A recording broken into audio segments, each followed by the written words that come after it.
আসসালামু আলাইকুম। সবাই কেমন আছেন? আশা করছি ভালো আছেন। আমরাও আল্লাহর রহমতে ভালো আছি। আলহামদুলিল্লাহ। তো দীর্ঘ অনেক মাস পর ভিডিও ছাড়তেছি। তো অনেক ব্যস্ততার জন্য ভিডিও ছাড়তে পারিনি। তো আমায় দেখে বুঝতে পারছেন অনেকটা মোটা হয়ে গেছি। কারণ হচ্ছে আমি প্রেগন্যান্ট। আর এই ভিডিওটা এখন ছাড়তেছি। মাশাআল্লাহ এখন আমার বাচ্চা হয়ে গেছে আলহামদুলিল্লাহ। তো আমার কি বাচ্চা হয়েছে অবশ্যই সবাই গেস করবেন, কমেন্টে জানাবেন। আর আমি নেক্সট টাইম ভিডিওতে ওরে সামনে নিয়ে আসবো ইনশাল্লাহ। তো এটা আমার সাধের অনুষ্ঠান হচ্ছে। আমার শাশুড়ির বান্ধবীরা আসছে, দেখতে পাচ্ছেন অনেকে। তো আন্টিরাই মূলত বলছিলেন আমার শাশুড়িকে যে সাধের অনুষ্ঠান করার জন্য উনারা আসতে চান। তো হুট করে আমার শাশুড়ি একদিন মানে করে ফেলছে। তো সাধের অনুষ্ঠান সম্ভবত ৭ মাসেই করা হয়। তো আমার এটা ৮ মাস চলতেছিল তখন করা হইছে। আর হুটহাট কোনো মানে প্ল্যান ছিল না, কিছু না। হুট করে একদিন শাশুড়ি বলল যে, আজকে সবাই আসবে।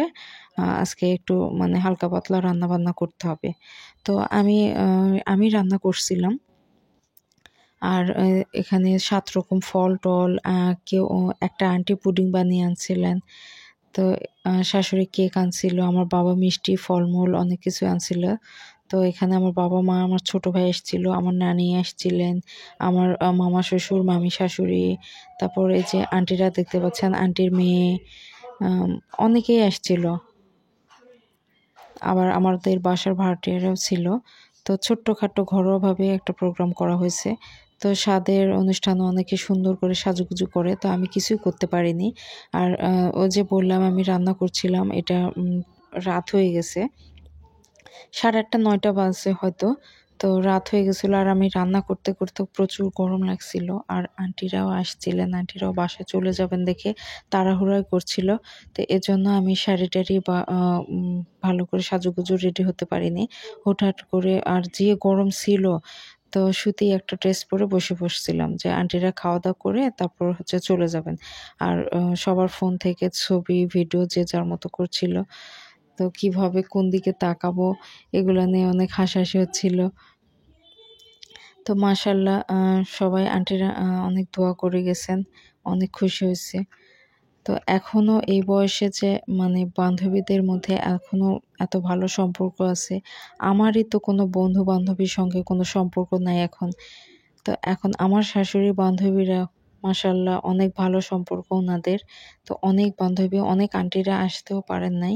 তো কিছু আসছে। আরো অনেক বান্ধবীরা আছেন যারা পরে এসছিলেন। তো আমার ছেলের বয়স মাশাআল্লাহ এখন ৭ মাস চলতেছে। ওকে সলিড খাবার শুরু করাইছি। তো আমি ওরে নিয়েই আমার সময় কাটে।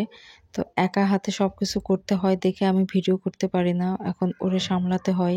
আর রান্না-বান্না, বাচ্চাকে দেখাশোনা, কাপড়-চোপড় ধোয়া এগুলা নিজে হাতে সব করতে হয়। আর আমি তো বাচ্চা পেটে নিয়ে বা বাচ্চা হওয়ার পরও আমি বাপের বাড়িতে যাই নাই। অনেকে বলবেন কেন? তো আমার বাপের বাড়ির রাস্তার কাজ চলছিল আরকি। রাস্তাঘাট খারাপ খারাপ ছিল আর দূরের রাস্তা, তো এজন্য ডাক্তারকে বলছিলাম। তো ডাক্তার বলছিলেন যে জার্নি না করাই ভালো। আর আমিও রিস্ক নেই নাই। এখানেই ছিলাম। এখানেই আর আমার হচ্ছে একটু প্রবলেম হয়ে গেছিল। যার কারণে আমার বাচ্চাটা একটু অসুস্থ হয়েছিল। বাচ্চার ওজন মাত্র ২ কেজি এসছিল। আমি বাপের বাড়িতে আ ওই তো যাওয়া হয়নি। এখানে একা হাতে সবকিছু কাজ করছিলাম। রান্না-বান্না, কাপড়-চোপড় ধোয়া এগুলো সবকিছু করার কারণে আমার কিছু প্রবলেম হওয়ার জন্য আ আমার সিজারটা আগে করানো হইছে। আর আমার বাচ্চা একটু অপুষ্টি হয়েছিল, একটু প্রবলেম হয়ে গেছিল। তো বাচ্চাকে নিয়ে অনেক ব্যস্ত ছিলাম। বাচ্চাকে হাসপাতালে নিয়ে যাওয়া, দৌড়াদৌড়ি এগুলোর মধ্যেই ছিলাম। এখন আলহামদুলিল্লাহ আমার বাচ্চা সুস্থ আছে। সবাই ওর জন্য দোয়া করবেন। আমি অনেক বাচ্চা পেটে নিয়ে অনেক ভারী কাজ করছিলাম, যার জন্য সমস্যা হয়েছিল। আমি অনেক চেষ্টা করছিলাম যে আল্লাহ যেন আমাকে আ নরমালে যেন বাচ্চা হয়। অনেক চেষ্টা করছিলাম, কাজ-টাজ অনেক করছিলাম। তো আল্লাহ চান নাই আরকি, এজন্য হয়নি। তারপরও এখন বাচ্চা আমার ভালো আছে, সুস্থ আছে। আর আমরাও ভালো আছি। তো আমার মেইনলি হচ্ছে উম ভারী ভারী কাপড় চোপড় ধুইছিলাম আমি, পর্দা, তারপর হচ্ছে বিছানার চাদর টাদর এগুলো পরিষ্কার করছিলাম। তো অনেকটা চাপ পড়ে গেছিল। আর হচ্ছে রান্না বান্না তো আমাকেই করতে হয়েছে, সব একা হাতে করছি, মানে কারো হেল্প পাই নাই এই সময়। মানে আমি এগুলা জীবনেও কখনো ভুলবো না যে আমার সাথে যা যা হয়েছে প্রেগনেন্ট অবস্থায়। মানে একটা মেয়ের সঙ্গে যা যা হয়, কে বিপদে আসে, কে সাহায্য করে, কে করে না, কে পাশে থাকে, কে পাশে থাকে না, সব কিছুই আসলে মনে থাকে। তো আমার এখন মনে হচ্ছে যে প্রেগনেন্ট অবস্থায় যতটা মানে কষ্ট পাইছি, মানে বাচ্চা হওয়ার যে কষ্টটা, সেই কষ্টর চেয়ে মানে সেই কষ্ট আমি এখন ভুলে গেছি।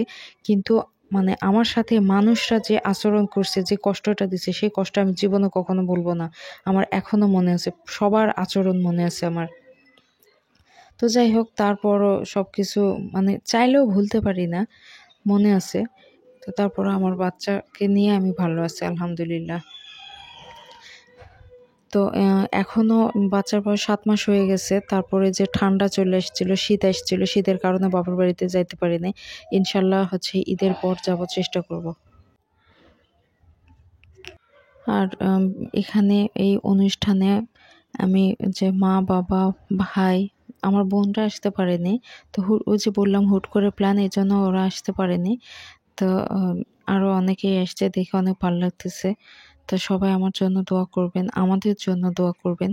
আর এতদিন যেহেতু ভিডিও ছাড়তে পারি নাই আমার বাচ্চার জন্য, ওরে নিয়ে সব কাজ করতে হয় একা একা, আর একা একা বাচ্চা মানুষ করা অনেক কষ্ট। তো ইনশাল্লাহ চেষ্টা করব এরপর থেকে রেগুলার ভিডিও ছাড়ার। তো সবাই দোয়া করবেন, আমার পাশে থাকবেন, আমার পেজটাকে ফলো দিবেন, আমার ইউটিউব চ্যানেলটাকে সাবস্ক্রাইব করবেন। সবাই দোয়া করবেন আমাদের জন্য। আর এখানে ফ্যামিলি ফটোশ্যুট হয়েছে, তো কয়েকটা ছবি অ্যাড করে দিছি। তো সবাই মাশাল্লাহ বলবেন। আর আমার বাচ্চাটা কি বাচ্চা হয়েছে সবাই গেস করে কমেন্ট করে বলবেন। আর রেগুলার ভিডিও ছাড়বো ইনশাল্লাহ। সবাই আমাদের জন্য দোয়া করবেন, ভালো থাকবেন।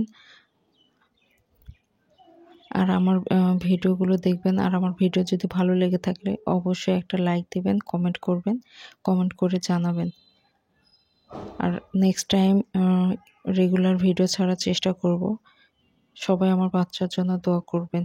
সবাই ভালো থাকবেন, সুস্থ থাকবেন। আল্লাহ হাফেজ। আসসালামু আলাইকুম।